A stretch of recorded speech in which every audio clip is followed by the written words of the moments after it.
Əziz tamaşaçılar, vəd etdiyimiz kimi sujetdən dərhal sonra biz daha ətraflı məlumatları studiyamızın qonağından alıb sizə təqdim edəcək və yeri gəlmişkən qonağımızı təqdim etməzdən əvvəl qeyd edim ki, biz studiyada özümüz üçün maraqlı olan çox sayılı sualları qonağımıza ünvanladıq ki, peykimiz nə vaxtdan istifadəyə veriləcək, əhatə dairəsi nə qədərdir, hansı peykləri əvəz edə biləcək, ən əsası bizim Azərbaycan televiziyası 4 peyk vasitəsilə dünyaya yayımlanır, hansı peykdən imtina edib həmin öz peykimizlə biz yayımlanacaq, bütün bu sualların cavabları indi sizə təqdim olunacaq.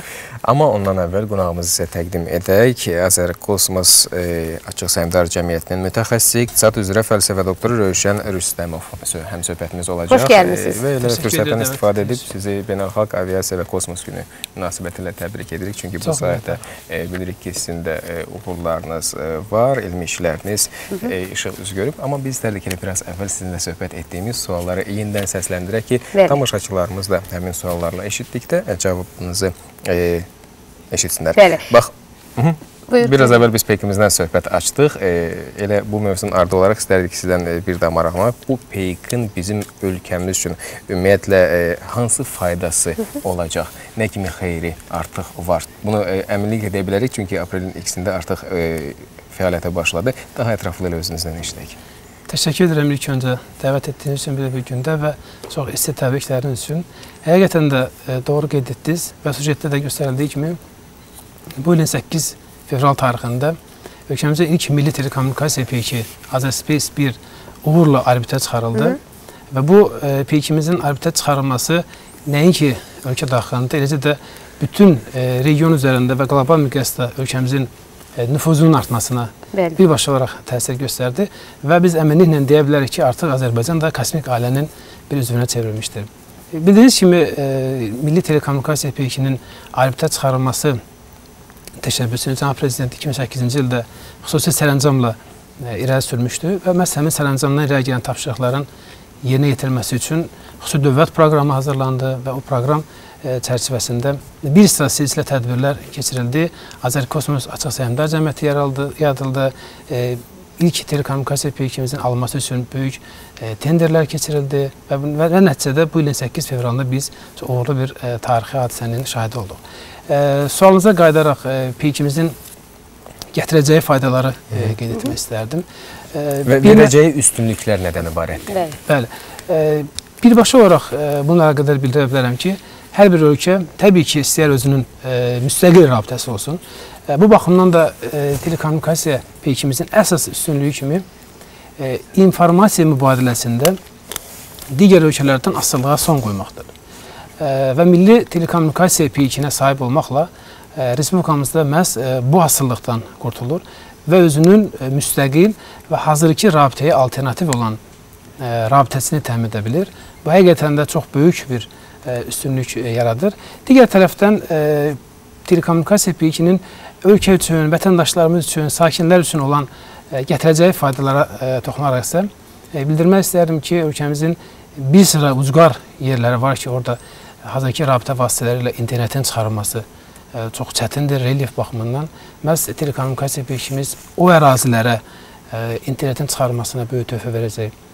Bundan əlavə, rabitə infrastrukturunun yenilənməsinə, distant təhsil, elektron səhiyyə və bir sıra bu kimi eyni zamanda yüksək keyfiyyətli televiziya və radio yayımının həyata keçirilməsinə böyük töhfələr verəcəkdir. Bir statistikanı xatırladım ki, Azərbaycan MDB ölkə arasında öz telekommunikasiya peykinə sahib olan 3 ölkədən biridir və Qafqazda ilk peyk operatorudur. Bu sözsüz ki, ölkəmizin nəinki təkcə enerji sektorunda, eləcə də rabitə sahəsində də regional mərkəz rolunu yerinə yetirən dövlətə çevirməsi üçün əsas amillərdən biridir.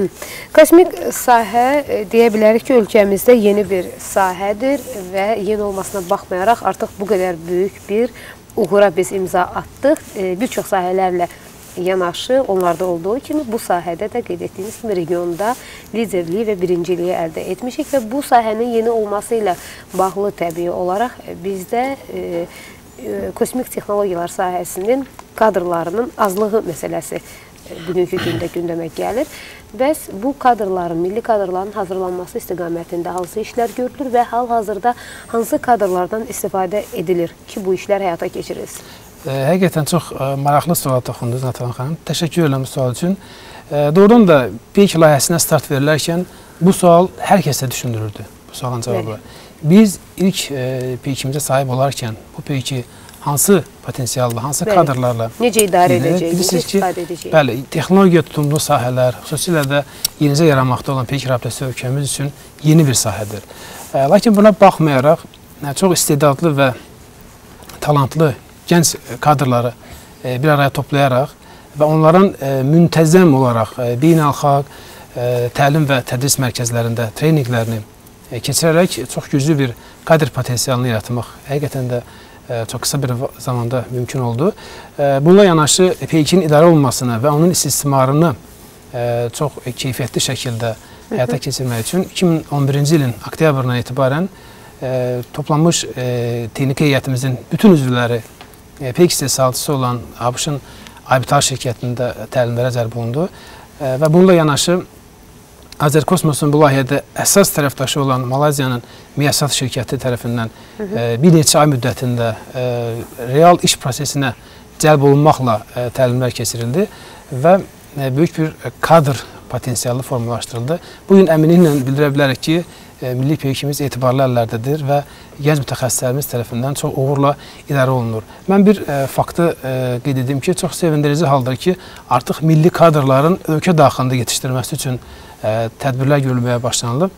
Ötən ilin 5 aprel tarixində Nazirlər Kabinetinin xüsusi bir qərarı oldu və məhz həmin qərar ölkəmizdə kosmik texnika və texnologiyalar üzrə mühəndis kadrlarından həm bakalavr, həm magistr pilləsində hazırlanması üçün yeni ixtisaslar açıldı və artıq bu ildən etibarən, daha doğrusu bu tədris ilindən etibarən həmin kadrların hazırlanmasına başlanmışdır. Və bir məqamda unutmayaq ki, baxmayaraq ki, bizim özümüzdə bu sahə yenidir.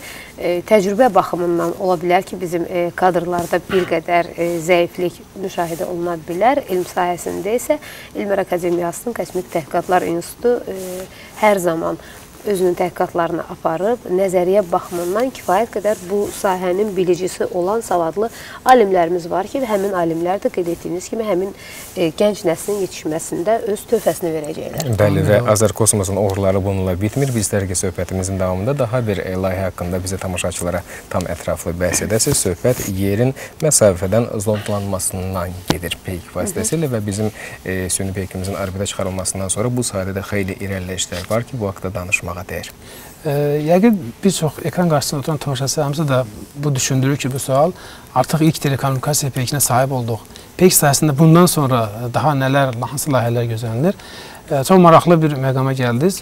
Adını bəhs etdiyim biraz öncə dövlət proqramı çərçivəsində telekommunikasiya PEYK ilə yanaşı aşağı orbitli yerin məsafədən müşahidəsi PEYK-lərinin çıxarılması layihəsi ortaya çıxmışdır. Bəlkə bir çox tamaşaçılarımız üçün aydın olsun deyə bir cümlə ilə bildirim ki, yerin məsafədən müşahidəsi PEYK-i telekommunikasiya PEYK-indən fərqli olaraq daha aşağı orbitdə hərəkət edərək PEYK təsvirlərinin çəkilməsi ilə yerdə baş verən proseslərin izlənilməsi, onların müşahidəsi və hər hansı bir təhlillərin aparılmasına böyük önəm verir. Bu istiqamətdə Azərkosmos hal-hazırda 2 müxtəlif layihə üzərində işləyir.